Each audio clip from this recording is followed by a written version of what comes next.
राम राम दोस्तों, जय बाबा नीम करोली महाराज जी की। आशा है कि आपके ऊपर भी बाबा नीम करोली जी की अपार कृपा होगी। आपके घर परिवार में भी सब कुशल मंगल हो, यही मैं प्रार्थना करता हूँ सभी देवी देवताओं से और बाबा नीम करोली जी से।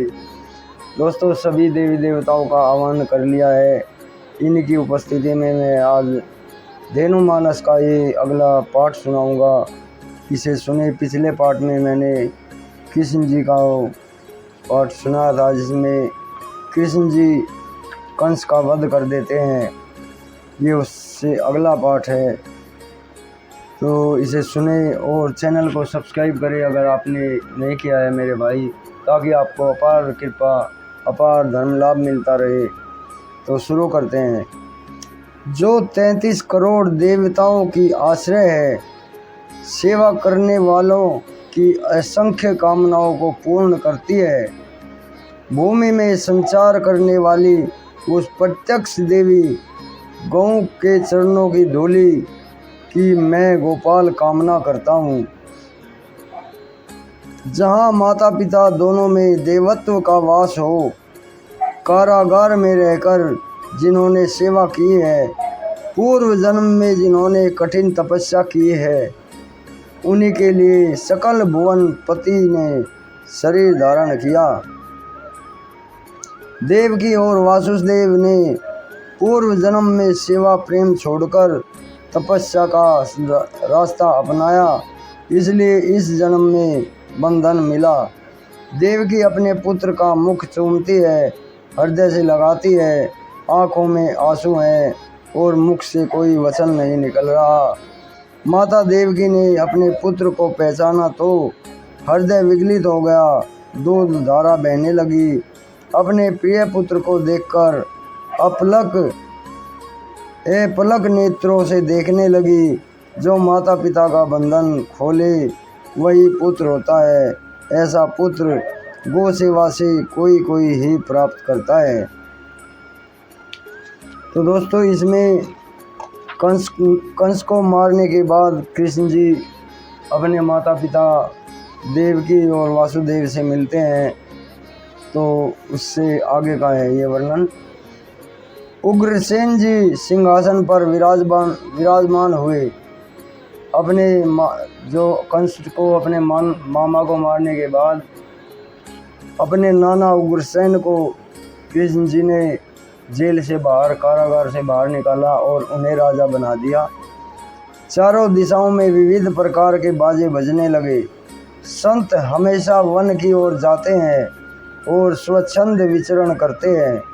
सुखदेव जी पैदा होते ही वन में चले गए एवं भगवंत हमेशा गायों के साथ रहते हैं। श्री कृष्ण जन्म लेते ही मथुरा से गोकुल पहुंच गए। राजपाट का सुख अक्षणिक है, वहाँ विवेक नहीं रहता।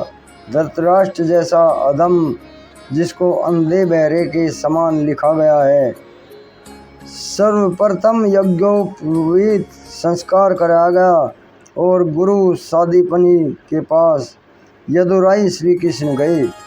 गो सेवा का यह फल प्राप्त हुआ जो गुरु दर्शन सुलभ हुए। माँ ही माँ की पीड़ा जानती है। ऋषि कृषि संस्कृति आज पीड़ित हैं। यह योग जप तप सब धारण करने वाली पृथ्वी माँ गो माता का चेतन रूप है। तो दोस्तों, इसमें पृथ्वी माता को गो माता को धरती माता का चेतन रूप बताया गया है श्री कृष्ण जी ने। माता पृथ्वी का जड़ रूप मिट्टी पत्थर सुंदर वृक्ष हैं। चेतन रूप गऊ है। यदि गाय नहीं रहेगी तो पृथ्वी भी नहीं रहेगी, अन्न धन कुछ भी नहीं उपजेगा। सबको धारण करने वाली, सबकी प्राण, जगत की धरोहर, सबसे प्रधान गोमाता है। सुजान लोग सावधान हो जावें, यह बड़ा ही विपरीत काल चल रहा है। इसमें श्री कृष्ण जी ने कहा है कि ये सबको धारण करने वाली, सबकी प्राण है गाय माता, जगत की धरोहर है, सबके प्रधान गौ माता है। सुजान लोग, जो अच्छे लोग हैं, जो विद्वान लोग हैं, वे सावधान हो जाएं। यह बड़ा ही विपरीत काल चल रहा है। ये बहुत ही विपरीत उल्टा काल चल रहा है। इसमें जो धार्मिक लोग हैं, विद्वान लोग हैं, वे संभल जाए, इसके लिए कहा है। यज्ञ, दान, तपस्या, नियम, व्रत, ये सभी फल सफल हैं।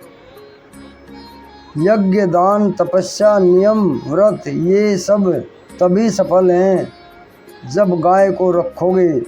इनको मारते ही हम अपने पैरों पर कुल्हाड़ी मार रहे हैं। भगवान श्री कृष्ण संदीपनी गुरुकुल उज्जैन गए। सद्गुरु गाय के अनुग्रह से मिलता है। कृष्ण ने गुरु की सेवा दिन रात की और शिष्य की लघुता गुरुदेव को अति भाई।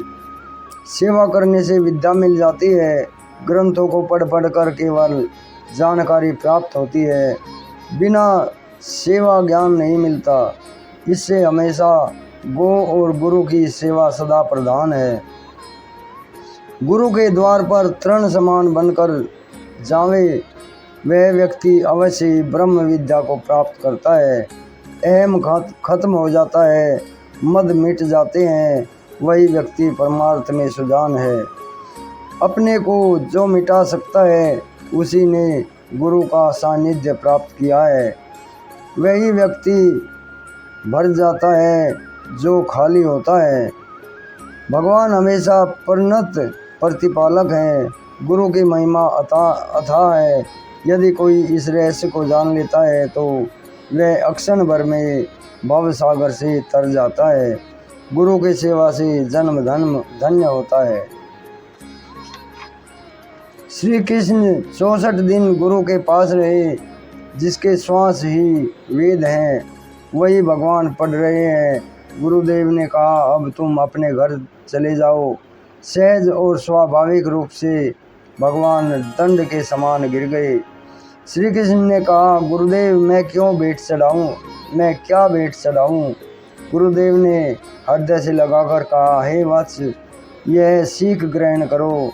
गुरु के घर में जो कुछ तुमने कर्मयोग को प्राप्त किया है उसका सर्वत्र प्रचार प्रसार करो। गुरुदेव की आज्ञा को सिरोधार्य करके गुरु माता के दर्शन के लिए गए। कृष्ण को देखकर अपने पुत्र की याद आ गई और गुरु दक्षिणा में अपने पुत्र को मांग लिया। भगवान गोपाल गुरु माता की आज्ञा को सिरोधार्य कर चले। काल को बांधकर सागर में प्रवेश किया। गुरु के कार्य के लिए प्रकृति की सीमा टूट गई। मृतक गुरु पुत्र को आज जीवित कर दिया।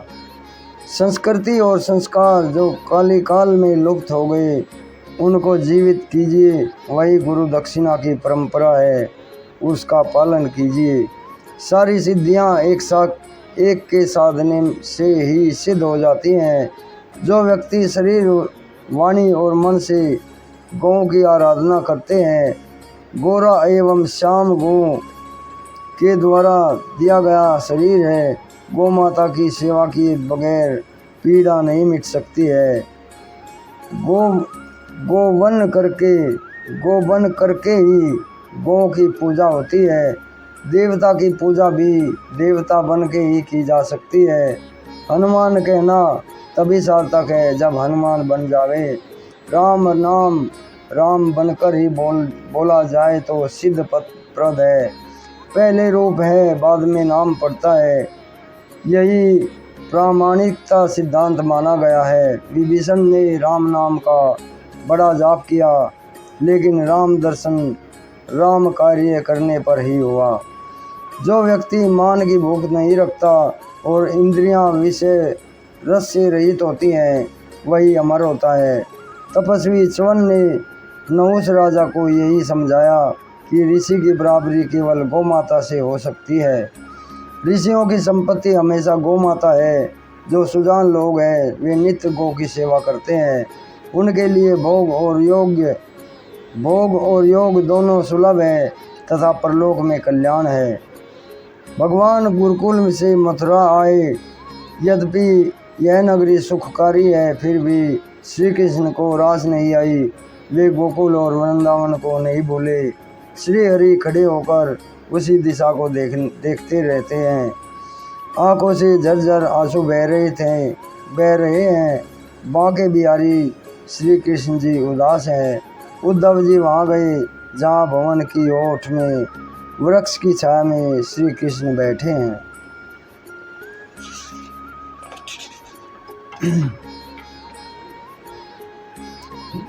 वृंदावन में गायों के साथ एवं ग्वाल बालों के संग में खेलते हुए कितना रंग चढ़ जाता था। अब मथुरा में मेरा चित नहीं लग रहा है। यहाँ मुझे ब्रजवासी छोरा कहकर कौन पुकारेगा। गाय के बिना जीवन कुछ नहीं है। सुचिता और समरसता भी इसके बिना मिट जाती है। हे उद्धव, तुम गोकुल जाओ एवं गोपियों को संदेश दो कि तुम धन्य हो जो दिन रात गायों के साथ रहती हो, क्योंकि सुरभि बिना जीवन का क्लेश नहीं मिट सकता है। व्रज धाम में बड़े प्रेमी हैं, उनके बिना चैन नहीं मिलता है। हे मित्र, वहाँ जाओ, उनको मीठे वचन सुनाओ। भगवान श्री कृष्ण ने उद्धव को अपना वस्त्र पहनाया एवं रथ पर चढ़ाकर वृंदावन भेज दिया। उद्धव जी ने अपने मन में विचार करते हैं कि प्रीत क्या है, किसी भी प्रकार से उनकी समझ में नहीं आ रहा है। सब लोग प्रेम प्रेम बोलते हैं। मैं ब्रज मंडल में जाकर उस प्रेम का दर्शन करूंगा। जब रथ वृंदावन में पहुंचा, वहां सबसे पहले उद्धव ने कृष्ण के बिना दीनहीन गति में गायों को रोते हुए देखा। जब से कृष्ण गए हैं तब से वापस नहीं आए। हमसे क्या अपराध हो गया, वे हमसे बोले नहीं गए हैं। हम कब आंख भरकर कृष्ण के दर्शन करेंगे। वह घड़ी लग्न कब फिर से प्राप्त होगा। गोप एवं गोपियाँ गो के संग रो रहे हैं। लाज छोड़कर सब सुध बुध खो गए हैं। दिन रात राह देखते रहते हैं। हृदय में केवल एक ही अभिलाषा है, यदुराई श्री कृष्ण कब मिलेंगे। उद्धव को देखकर गोपियाँ दौड़कर आए, लेकिन देखते ही पता लग गया कि ये नवल किशोर नहीं है। एक टक होकर उद्धव को देखने लगी। क्या चित चोर हमें भूल गए हैं। ग्वालों ने कहा कि तुम कहाँ से आए हो और हमारे प्रियतम श्री कृष्ण जैसी छवि तुम्हें प्राप्त है। उद्धव ने कहा, मैं सुहावनीपुरी मथुरा से आया हूँ और मुझे मथुरा अधिपति श्री कृष्ण ने भेजा है। मैं कृष्ण का संदेश लेकर फिर रहा हूँ। ब्रह्म व्यापक है एवं सभी देशों में बसता है। उसे कहाँ ढूंढे, वह कहाँ नहीं है। वे तो ऐसा ही जैसे दूध में मक्खन होता है। ग्वाला कहते हैं कि हम ज्ञान नहीं जानते। हमने तो अपने को हमेशा गो और गोपाल की परछाई माना है। धर्म के मर्म को अवलोकन करें तो जो धारण करे वही धर्म माना गया है। धरती ने सब कुछ धारण किया हुआ है, वही गोमाता है जिससे सारा जगत बना है। धरती और गो दोनों एक समान है। इन दोनों में कोई भेद नहीं है। वेद और संतों ने यही कहा है। जय श्री राम, जय श्री कृष्ण। तो दोस्तों, ये धेनुमानस का अध्याय खत्म हुआ था, यही खत्म होता है। अगला अध्याय और सुनाऊंगा मैं आपको। दोस्तों, इसे आगे भी शेयर करना। आपके ऊपर श्री कृष्ण जी की और गौ माता की अपार कृपा होगी। ये मैं सभी देवी देवताओं से और श्री राम जी से, श्री कृष्ण जी से प्रार्थना करता हूँ। भगवान सबके ऊपर अपनी कृपा दृष्टि बनाओ मेरे प्रभु। जय श्री कृष्ण, जय श्री राम, जय हनुमान जी, जय बाबा नीम करोली महाराज। तो अभी आज्ञा लेता हूँ दोस्तों। राम राम।